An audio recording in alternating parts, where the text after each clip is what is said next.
मन्ने की गत कहीं न जाए, जे को कहे पिछे पछताए।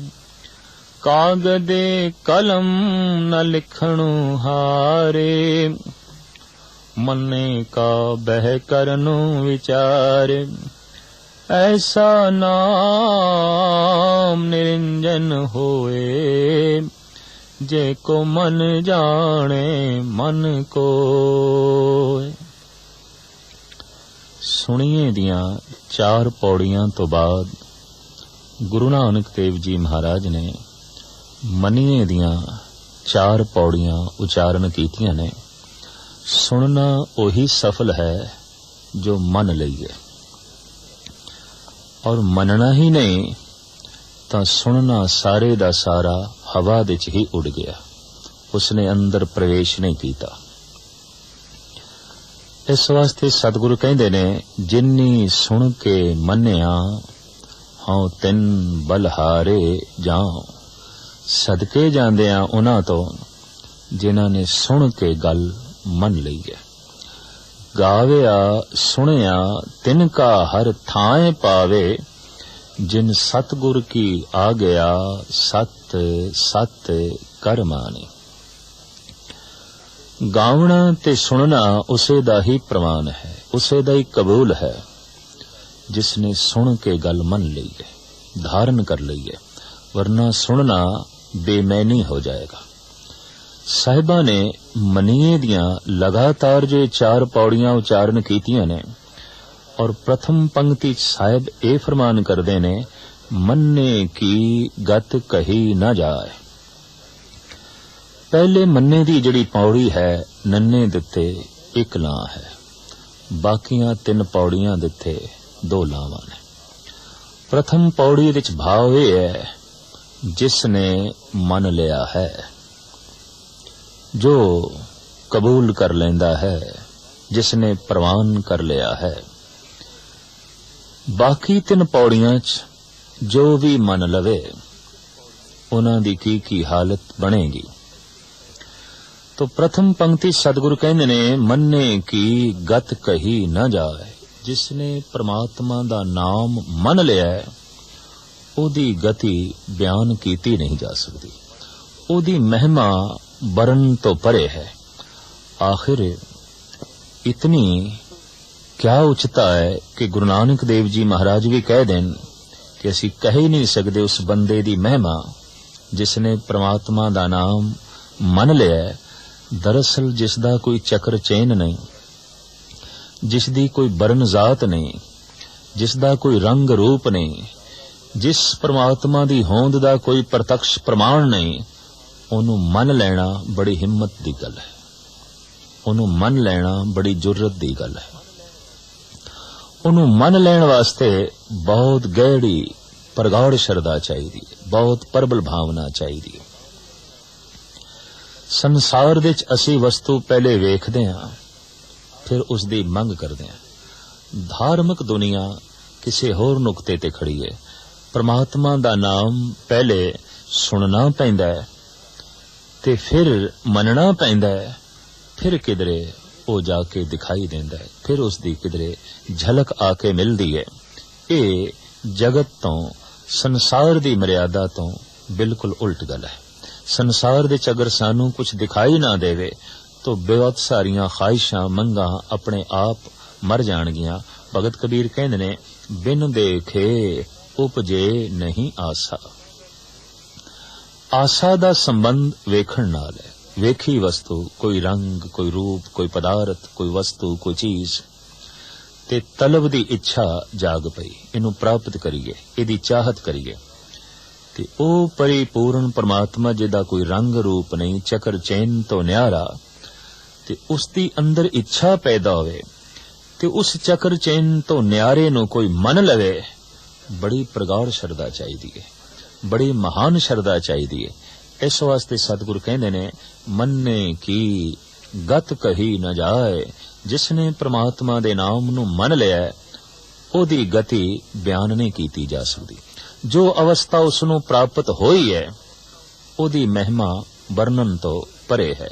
जे को कहे पिछे पछताए। अगर कोई मनण वाले दी महिमा बयान करन लगे, जिसने परमात्मा दे नाम नू मन लिया ते ओदी महिमा बयान करन लगे ते ये कह देवे कि मैं पूर्ण तौर ते बयान कर देती है, जिस वक्त उसनू असलियत दा पता चलेगा उन्हें पछतावना है भी मैं ते कुछ भी नहीं कह सकिया, मैं ते कुछ भी बयान नहीं कर सकिया। ये ते ओ अगम्मी दुनिया है परमात्मा नू मन लैण वाली, जो जबान नाल कथन करना अत्यंत कठिन। साहिब गुरु गोबिंद सिंह जी महाराज दा फरमान, कहा नाम ताको कहाँ कह कहावे, कहा मैं बखानो कहे मोह ना आवे। वो मेरे कहण दे च नहीं आउंदा, वो मेरे बखान दे च नहीं आउंदा। अगर कोई मन लैण वाले दी महिमा बयान करे तो सतगुरु कहंदे ने उन्होंने पछताना पेगा, भाव उन्होंने पता चलेगा कि मैं पूर्ण नहीं कह सकिया, मैं अधूरी गल बयान कीती है। कागद कलम न लिखण हार, मूंह नाल बोलण वालियां तो बाद कलम दे धनी लिखारियां दी अपनी महिमा। लेखक दा आद काल तो आलमा दी दुनिया दे सन्मान बनिया है। आखिर लिखारी जो शब्दां नू तरतीब दे देंदा है और शब्दां दे अपनी लेखनी दे फिलसफे नू दर्शन नू जगत दे सामने रखदा है, मनुख ते महान है। हुण साहिब कहंदे ने कोई ऐसा लिखारी नहीं ते ना ही ऐसी कोई कलम है ते ना ही जगत दे इतना कागज है कि मन लैण वाले दी महिमा बयान कीती जा सके। एक परमात्मा दी महिमा बयान नहीं कीती जा सकती ते एक जिसने परमात्मा नू मन लिया है ओदी पूर्ण महिमा बयान नहीं कीती जा सकती। भगत कबीर कहंदे ने, कबीर सात समुंदर मस करो, कलम करो बन राय, समूह सत्ते सागर इन्हां दी मैं स्याही बना लवां। जितनी बनस्पति है एदी मैं कलम बना लवां। कबीर सात समुंदर मस करो, कलम करो बन राय, बसदा कागद जो करो तो हर जस लिखन न जाए।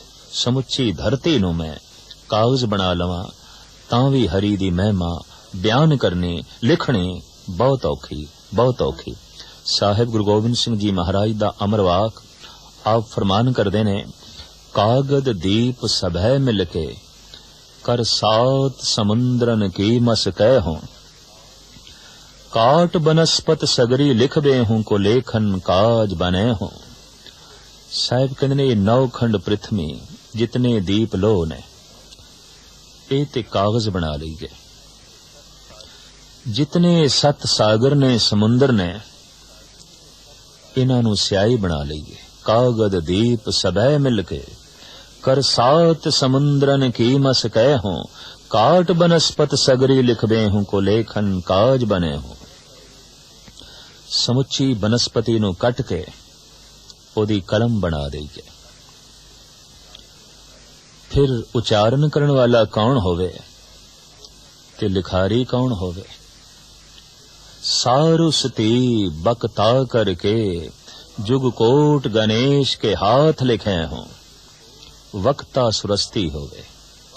उपमा बयान करन वाली सुरस्ती होवे, ईश्वर दी महिमा गायन करन वाली सुरस्ती होवे, लिखारी गणेश होवे। सारुसती बकता करके जुग कोट गणेश के हाथ लिखे हों, काल कृपान बिना बिनती हूं तो तुमको प्रभ नय करे जय हूं। ये सारे मिलके भी उपराले जुटाए जान, सत्ते समुद्र मस करके, समूह बनस्पति कलम करके, समुची धरती नू कागज करके और सुरस्ती नू वक्ता बना के, गलेश नू लिखारी बना के, तां भी हे प्रभु तेरे एक रोम दी गल भी बयान नहीं हो सकेगी। तो इतना महान, इतना तेरा विस्तार कोई न जाने, तेरा केता केवड चीरा। हे प्रभु तेरा चोला किन्ना क वड्डा है ये कोई भी नहीं जानदा। ते जिसने इस तरह दे महान प्रभु नू मन लिया ते अंतर आत्मे दे विच धारण कर लिया, ओदी महिमा भी बयान नहीं की जा सकती। सतगुरु ते कहंदे ने जिसने किणका मात्र भी मन लिया, ओदी महिमा भी बयान नहीं की जा सकती। किणका एक जिस जी बसावे, ताकि महिमा गनी ना आवे। तो साहिब कहंदे ने कोई ऐसा लिखारी नहीं ते ना ही किसी दी कलम दे इतनी हिम्मत जुर्रत ते समर्था है, ते ना ही धरती दे उत्ते इतना कागज है कि मन लैण वाले दी महिमा बयान कर दिती जाए। मन्ने का बह करन विचार, लिखारी बैठ के आपस दे विचार करन ते मन लैण वाले दी महिमा लिखन, साहिब कहंदे ने नहीं लिख सकणगे। इस तरह दी समर्था लिखारी कोल नहीं है, उहदी कलम दे ये ताकत नहीं है, ते जगत दे इतना कागज ही नहीं है। ऐसा नाम निरंजन होए, परमात्मा दा नाम ऐसा कालख तो रहत है। निरंजन, अंजन कालख, निरंजन कालख तो रहत, धबियां तो रहत। परमात्मा निर्लेप है, इस वास्ते उसनू आख्या है वो निरंजन है ते वो चोर दे विच भी, पर वो स्वयं चोर नहीं है। बैठा ते वो बदमाश दे अंदर भी है, पर वो आप बदमाश नहीं है। बैठा ते वो बेईमान दे अंदर भी है, पर वो बेईमान नहीं है, निर्लेप है। परमात्मा ते बैठा डाकू दे अंदर भी है, पर प्रभु डाकू नहीं है, वो निर्लेप है। जैसे सूरज दियां किरणां गंदगी नूं भी छू रहीआं ने, फुल्लां नूं भी छू रहीआं ने। जिथे खुशबूआं खिलरियां होईआं ने, किरणां उत्थे भी पसरियां होईआं ने, पर जिथे गंदगी दे ढेर पए ने, किरणां उत्थे भी पसरियां होईआं ने। पर असीं ये नहीं कह सकते कि फुल्लां नाल स्पर्श करके किरणां पवित्र हो गईआं ते गंदगी दे ढेर नूं स्पर्श करके सूरज दियां किरणां मैलियां हो गईआं। नहीं, सूरज निर्लेप है, इहदी किरणां निर्लेप ने, ते सूरज दा महासूरज परिपूर्ण परमात्मा वो निर्लेप है, वो निरंजन है। साहिब गुरु तेग बहादुर साहब जी महाराज दा फरमान कि व्यापक होंदा होया वो निर्लेप किस तरह है, आपने बड़े सुंदर प्रमाण दिते ने। सर्व निवासी सदा अलेपा, सारियां दे च निवास करदा है पर है निर्लेप। हुण सारियां दे च निवास तो मुराद ए हस्ती कीटी त्रिलो आदंग एक अखंडत बसे अनादंग।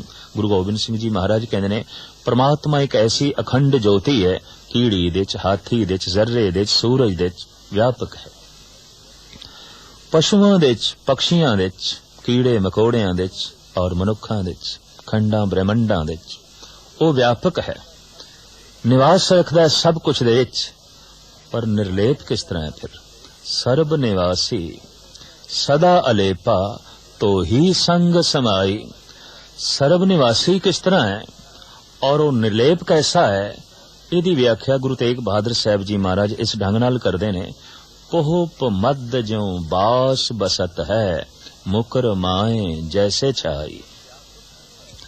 व्यापक ते वो ऐसा है जैसे फुल दी पत्ती पत्ती दे च महक है, समुचे फुल दे च महक है। जैसे समूह फुल दे च महक व्यापक है, समाई हुई है, वैसे ही खंडां ब्रह्मंडां दे च प्रभु समाया है, व्यापक है। पर निर्लेप कैसा है? मुकर माए जैसे छाई, जैसे शीशे दे च अक्स है। मनुख वेख रहा है शीशे दे च अपने आप नूं, लेकिन ये गल भी स्पष्ट है कि मनुख शीशे दे विच नहीं है। अगर कोई पकड़न करे उसनूं जो शीशे दे विच दिखाई दे रहा है, हाथ कुछ भी नहीं आएगा। है सारियां दे च व्यापक पर निर्लेप है, महक दी तरह व्यापक है और मुकर माए जैसे छाई दी तरह निर्लेप है।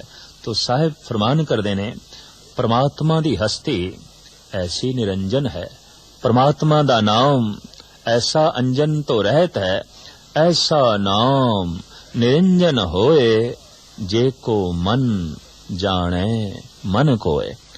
पर ये अवस्था कोई ओही जान सकदा है जिसने मन ले, कि वो निरंजन है, निर्लेप है। इतना कोई कागज नहीं जिस दे उत्ते प्रभु दी महिमा लिखी जा सके। किसी कलम दे कोई समर्था नहीं, ना ही ऐसा कोई लिखारी है और ना ही मन लैण वाले दी कोई महिमा बयान कर सकता है। साहिब कहते ने इस सारी गल दा बोध उस वक्त हो सकता है जे को मन जाने मन कोए, जिस दे मन ने ये गल जान लई है, जिस दे मन ने प्रभु नू मन लिया, ईश्वर नू मन लिया। इस वास्ते उस तो बिना इस महिमा नू, इस खास राज नू होर कोई नहीं जान सकता।